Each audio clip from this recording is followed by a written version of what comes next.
नमस्कार दोस्तों, एक बार फिर से स्वागत है इस नए डिवाइन जर्नी पर। तो आज मैं आपको ले जा रही हूँ भगवान शिव के 12 पवित्र ज्योतिर्लिंग में से एक नागेश्वर ज्योतिर्लिंग। अब सवाल यह है कि यह नाम नागेश्वर क्यों पड़ा। तो यहाँ भगवान शिव को सभी नागों का स्वामी माना जाता है, इसलिए इस ज्योतिर्लिंग का नाम नागेश्वर ज्योतिर्लिंग पड़ा। हमने मंदिर के अंदर प्रवेश कर लिया है। जैसा कि हम नागेश्वर ज्योतिर्लिंग के दर्शन करने आए हैं, तो सबसे पहले जो चीज़ मुझे नज़र आई वो थी डिसिप्लिन और श्रद्धा। यहाँ सभी भक्त काफ़ी शांत और व्यवस्थित तरीके से लाइन में खड़े थे। पुरुषों और महिलाओं के लिए अलग अलग लाइन थी और सब अपने अपने तरीके से भक्ति में मग्न थे। और जब मैंने मंदिर की ओर देखा तो मंदिर का दृश्य सच में बहुत ही सुंदर और शांत था। चारों तरफ सजावट। और हाँ, कहा जाता है कि नागेश्वर ज्योतिर्लिंग में जो सच्चे मन से आता है उसे भय, काल, सर्प दोष, नकारात्मक ऊर्जा और बुरी नज़र से मुक्ति मिल जाती है। वैसे सच बताऊं तो यहाँ आते ही मोबाइल का नेटवर्क भले कम हो, लेकिन मन का नेटवर्क सीधा भोलेनाथ से जुड़ जाता है। और यहाँ भगवान शिव को नागेश्वर और माता पार्वती को नागेश्वरी के रूप में पूजा जाता है। यह मान्यता है कि भगवान शिव ने यहाँ सर्प दोष और नकारात्मक ऊर्जा से रक्षा के लिए इस रूप में दर्शन दिए थे।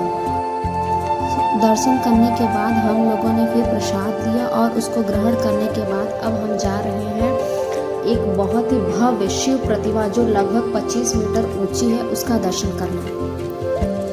दोस्तों, अब हम पहुंच गए नागेश्वर ज्योतिर्लिंग की सबसे खास जगह पर। यहाँ भगवान शंकर की भव्य विशाल प्रतिमा है जो सच में देखने लायक है। देखिए, यह प्रतिमा इतनी विशाल है कि जैसे शिव जी सीधे इस जगह की रक्षा कर रहे हैं। यहाँ हर कोई भगवान शिव की प्रतिमा के साथ अपनी फोटो ले रहा है। तो चलिए हम भी एक क्लिक और भगवान भोलेनाथ की ब्लेसिंग के साथ ये फोटो लेते हैं। दोस्तों, भगवान नागेश्वर ज्योतिर्लिंग में भोलेनाथ के दर्शन और उनका आशीर्वाद देने के बाद अब हम आगे बढ़ रहे हैं एक और दिव्य मिलन की ओर। आज का यह सफ़र बहुत ही खास है क्योंकि भोलेनाथ से मिलने के बाद अब हम जा रहे हैं भगवान श्री कृष्ण से मिलने। दोस्तों, बेट द्वारका मंदिर के अंदर मोबाइल ले जाना अलाउड नहीं है, इसलिए हम अंदर का दृश्य आपको दिखा नहीं पा रहे हैं। बाहर से आप मंदिर की एक झलक देख सकते हैं, लेकिन अंदर की अनुभूति खुद आकर ही महसूस की जा सकती है। और अब जिस भूमि पर हम जा रहे हैं वह है द्वारिका, भगवान श्री कृष्ण की नगरी।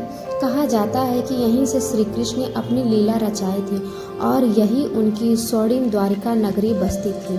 लेकिन दोस्तों, एक समय के बाद यह पूरी नगरी समुद्र में समा गई।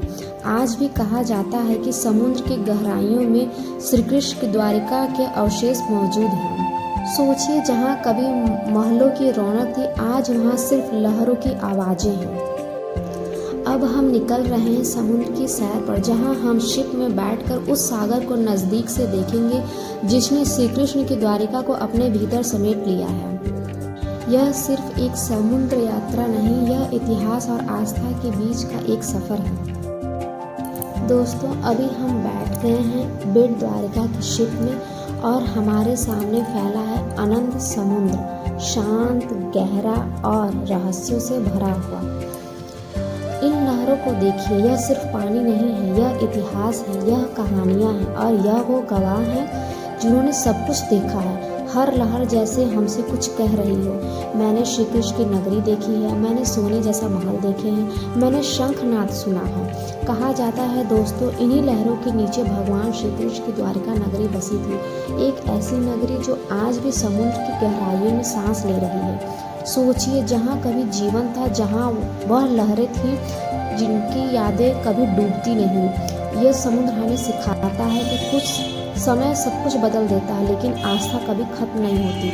श्री कृष्ण चले गए हैं, द्वारका डूब गई है, लेकिन उनकी लीलाएं आज भी इन लहरों के साथ हम तक पहुंचती हैं। हर लहर आती है और चली जाती है, लेकिन अपने पीछे एक कहानी छोड़ जाती है। शायद यही लहरें हमसे यह करें, देखो, समझो और याद रखो। इस पूरी जर्नी को हम लोगों ने दिल से एंजॉय किया है, हर लहर को महसूस किया और हर हवा के झोंकों को जिया है।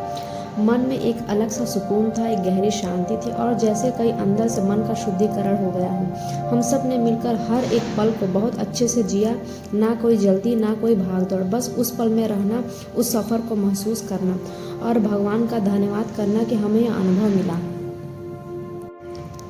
बेट द्वारका की ये यात्रा हमारे लिए सुकून भरा रहा। यह सफ़र आँखों ने देखा, दिल ने महसूस किया और आत्मा ने जिया है। यह लहरें सिर्फ पानी ही नहीं, डूबी हुई द्वारका की कहानियाँ हैं।